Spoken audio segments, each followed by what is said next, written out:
الله الرحمن الرحيم، وأصلي وأسلم على سيد الأولين والآخرين نبينا محمد وعلى آله وصحبه أجمعين.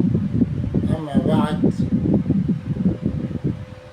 فإخوتنا الكرام وأخواتنا الكريمات، نواصل مع درسنا في أحكام عشر ذي الحجة. يقول المصنف حفظه الله: وإن من هذه الأعمال التي تذكر الصلاة، ويستحب التبكير إلى الفرائض والإكثار من النوافل، فإنها من أفضل القربات إلى الله عز وجل. فقد روى صوبان رضي الله عنه قال: سمعت رسول الله صلى الله عليه وسلم: عليك بكثرة السجود لله،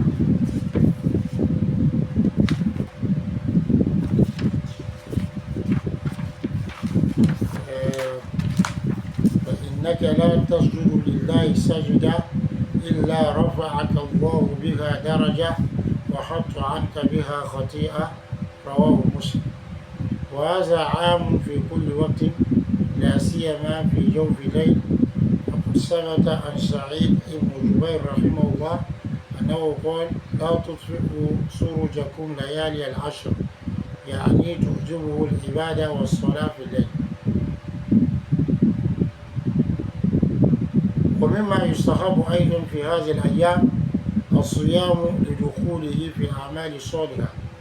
فقد ثبت عن هنيدة بن خالد عن امرأته عن بعض أزواج النبي صلى الله عليه وسلم أنه كان رسول الله صلى الله عليه وسلم يصوم 9 ذي الحجة ويوم عاشوراء و3 أيام من كل شهر. رواه أبو داود. قال الإمام النووي رحمه الله عن صوم أيام العشر أنه مستحب استحبابا شديدا. ومن الأعمال المستحبة أيضا في هذه الأيام المباركة التكبير والتهليل والتحميد.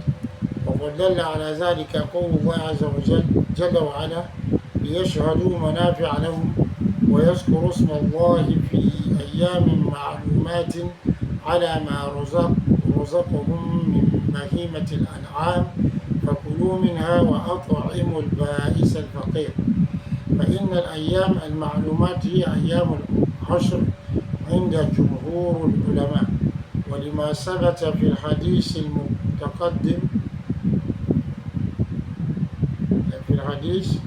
المتقدم عن ابن عمر رضي الله عنه أنه قال: فأكثروا فيهن من التهليل والتكبير والتحميد. وقد قال الإمام البخاري رحمه الله تعالى: كان ابن عمر وأبو هريرة رضي الله عنه يخرجان إلى السوق في أيام العشر يكبران ويكبر الناس بتكبيرهما. وقال أيضا: وكان عمر يكبر في قبته بمنى ويسمعه أهل المسجد فيكبرون ويكبر أهل الأسواق حتى ترتج منى تكبيرا. وكان ابن عمر رضي الله عنهما يكبر بمنى تلك الأيام وخلف الصلوات وعلى فراشه وفي فسطاته ومجلسه وممشاه تلك الأيام جميعا. والمستحب الجار بالتكبير لفعل عمر وابنه أبي هريرة رضي الله عنه. وحري بنا نحن المسلمين أن نحيي هذه السنة التي قد ضاعت في هذا الزمان وتكاد تنسى حتى من أهل الصلاة والخير، وللأسف بخلاف ما كان عليه السلف الصالح. ومن الأعمال المستحبة في هذه الأيام صيام يوم عرفة، وهو اليوم التاسع، لما ثبت عنه صلى الله عليه وسلم أنه قال عن صوم يوم عرفة: أحتسب الله أن يكفر السنة التي قبله والسنة التي بعده. رواه مسلم.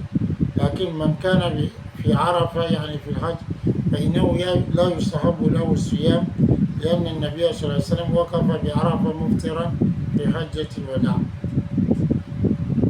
الحمد لله.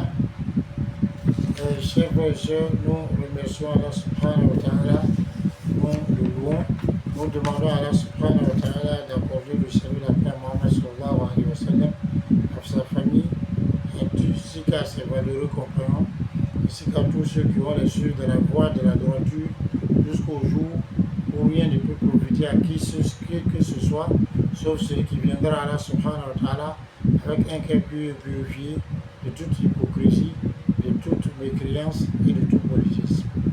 Nous continuons avec les œufs, alors donc il est recommandé de faire durant les 10 premiers jours du mois de Zulhijja, qui est le mois de la fête. L'auteur de livre dit, parmi ces bons œufs qu'on évoque, il y a la sola, accomplir la sola. Il s'agit ici, donc il est recommandé de se rendre tôt pour l'accomplissement des prières obligatoires dans les mosquées. Donc bien sûr il s'agit des hommes, des femmes, c'est clair que accomplir les prières à la maison c'est meilleur pour elles. Si elles vont aussi à la mosquée, il n'y a pas d'empêchement. Il est aussi méritoire donc d'accomplir beaucoup de prières surrogatoires parce que c'est beaucoup de prières surrogatoires nous rapprochent d'Allah subhanahu wa ta'ala. Il a été rapporté de Sauban, Kala la Grecque, il a dit, j'ai entendu le messager d'Allah sallallahu alayhi wa sallam dire, je t'exhorte à accomplir beaucoup de prosternation pour Allah, car tu ne vas accomplir une prosternation pour Allah sans que Allah ne te lève par elle en degré et ne te fasse par elle un péché, hadith rapporté par Muslim. Donc le but recherché, ce n'est pas de faire des prosternations seulement, non. Le but recherché, ce n'est pas de faire des prosternations en dehors de la prière, non. C'est d'accomplir beaucoup de prières surrogatoires. Et comme dans chaque unité de prière, il y a des prosternations, donc si on accomplit beaucoup de prières surrogatoires, d'unités de prières surrogatoires, on aura accompli beaucoup de prosternation, puisque dans chaque unité de prière, il y a 2 prosternations.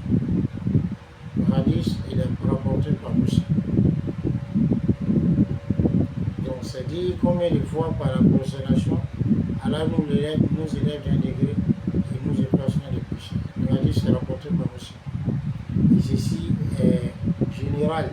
Ce hadith-là, à tout moment la prière n'est pas interdite, surtout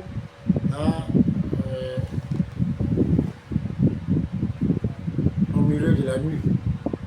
Il a été rapporté de Saïd bin Jubayr, qu'Allah lui fasse miséricorde, qu'il a dit, n'éteignez pas vos lampes durant les nuits des jours des 10, c'est-à-dire les 10 dernières nuits.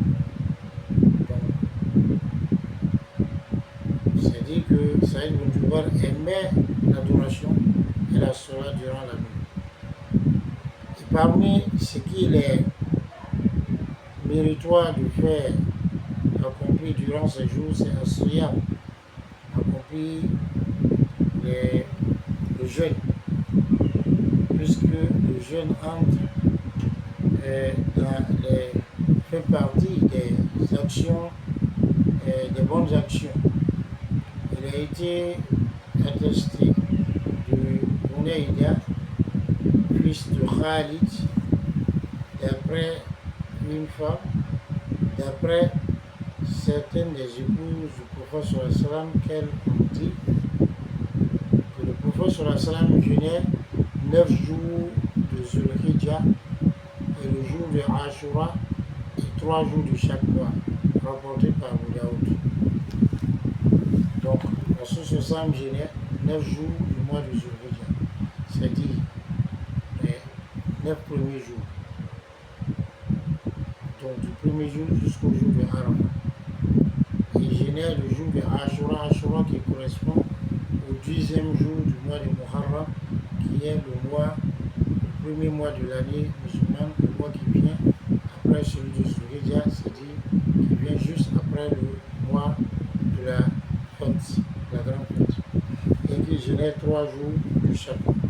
L'imam An-Nawawi rahimahullah dit au sujet du jeûne des 10 premiers jours du Zulhijja que cela est fortement recommandé.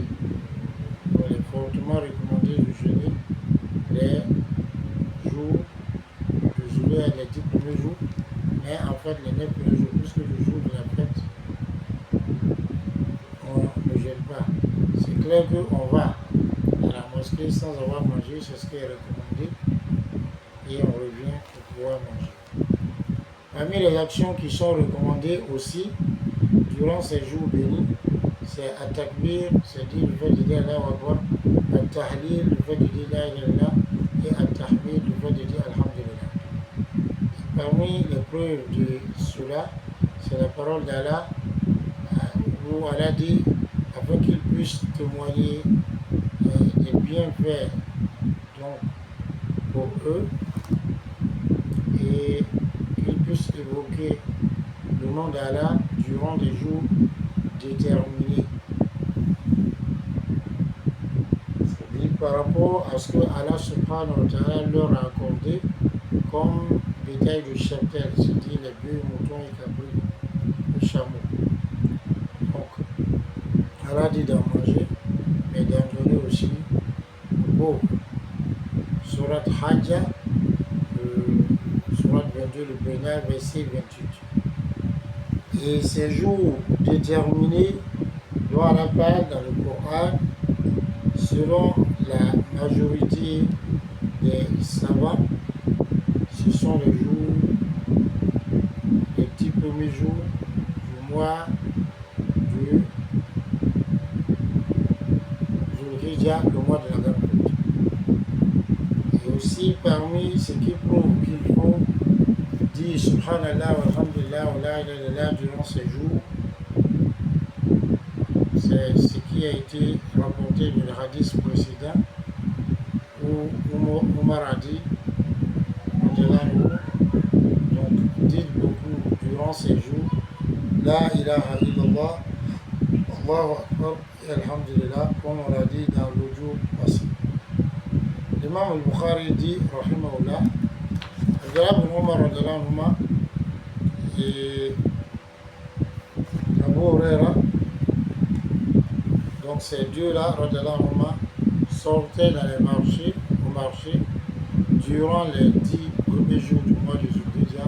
Ils disaient Allahu Akbar et les gens disaient Allahu Akbar avec eux. L'imam Bukhari dit, rahimahullah, aussi, que Omar,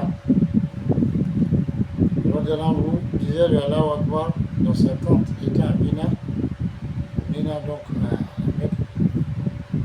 Les gens de la mosquée entendaient cela et aussi disaient Allahu Akbar, et les gens des marchés disaient le Allahu Akbar, de telle sorte que Mina résonnait du takbir. Et Omar disait Allahu Akbar à Mina durant ces jours, et après les prières, et aussi sur sa couchette où il allait coucher, là où il s'asseyait, sur sa natte, là où il s'asseyait, et aussi pendant qu'il marchait durant tous ces jours. Et ce qui est méritoire, c'est de faire le takbir en élevant la voix comme l'a fait Omar et son fils Abdullah ibn Omar et Abu Huraira. Et il nous appartient, nous musulmans, de revivifier cette sunna qui est perdue dans ce temps et enfin qui a été bâclée dans ce temps et qui tend à disparaître, à être oubliée, même chez des gens de bien, et cela est malheureux, puisque cela est contraire à ce que les pieds prédécesseurs faisaient.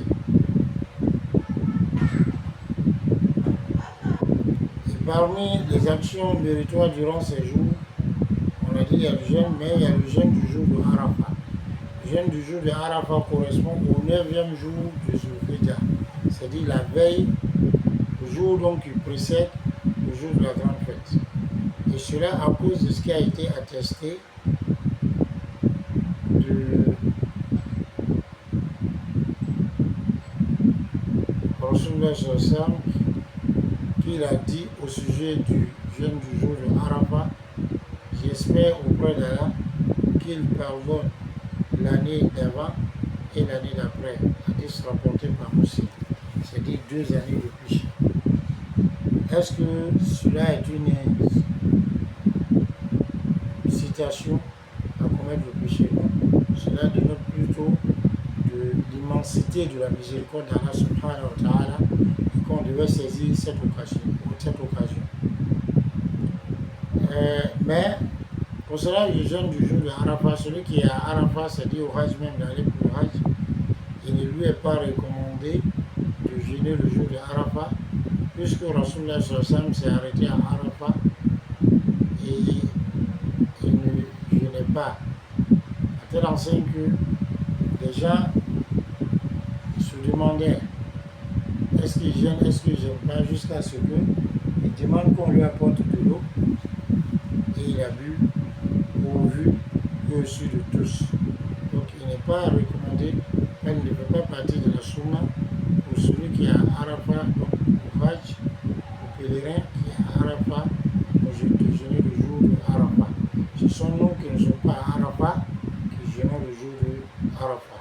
Car nous accorde la bonne compréhension, car elle nous aide à l'adorer de la façon qui va nous rendre satisfaits.